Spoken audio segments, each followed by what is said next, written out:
Section 504 is a completely different piece of legislation than an IEP, right? Section 504 comes from the Rehab Act. An IEP comes from the Individuals with Disabilities Education Act, or IDEA. So they have different qualifying criteria. For Section 504, it's very broad. There's no age requirements there. There's no specific disability categories in the statute. So when you think 504, you would think broad. When you look at an IEP federally, there are 13 disability categories. So IDEA very clearly lays them out, and it says you have to have one of those 13 types of disabilities, and that type of disability has to adversely affect your educational performance.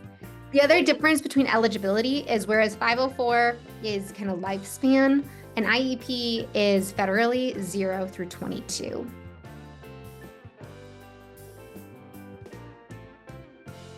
So this is tricky because really it's not about which one you should advocate for necessarily. It's about which one does your student need, because you want enough support to meet their needs, but you don't want too much support that they don't need.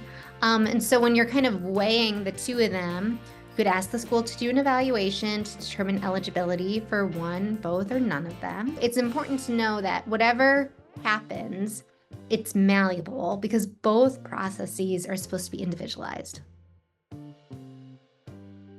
What I tell every family to do when they're starting is to contact their Parent Training and Information Center. And we call those PTIs. There's at least one PTI in every state in the country. Some states have two. And what the PTI does is they are federally funded. So they're not funded by the state. They're not funded by a school system. They don't have a kind of a conflict in thinking about that. They are primarily staffed by parents of children with disabilities. So you get that peer support as a family member.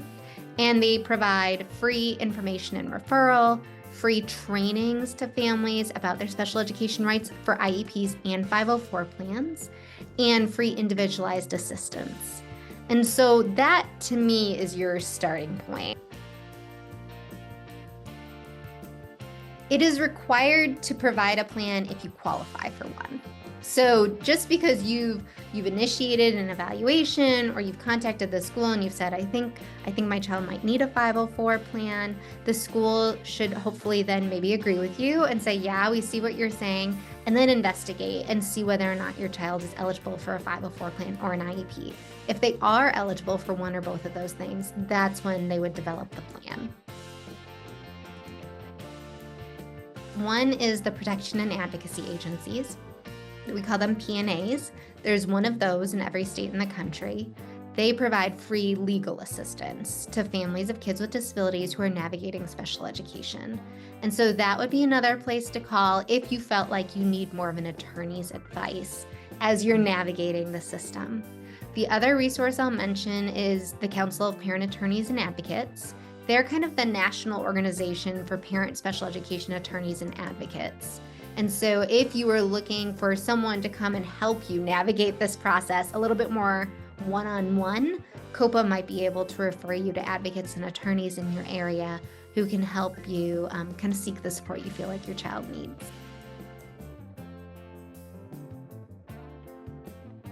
We've conducted interviews with over 120 students with disabilities or their families about their experiences with Section 504. We've also conducted a national survey with over 200 families and students with disabilities about their experiences. And there are a few things that I think we've learned that are really helpful. One is that having outside documentation can help advocate during the entire 504 process. So having a note from a doctor who says, yes, I've seen this child, he does have anxiety, here's how it manifests, or outside notes from therapists, or maybe even therapists who come to your meeting with you to the school. I think that we've found, according to families and students, is a very helpful advocacy strategy to securing appropriate supports. A second thing, which will kind of jive with everything I've been saying, but parent knowledge and parent advocacy and empowerment are really critical constructs. And it's interesting, we looked just at the interviews with students with disabilities about their experiences with Section 504. And one of the most consistent themes we hear from students themselves is them saying, my parents did a lot of this. My parents really mattered. My parents modeled for me how to advocate for support, so I know how to do it for myself in the future.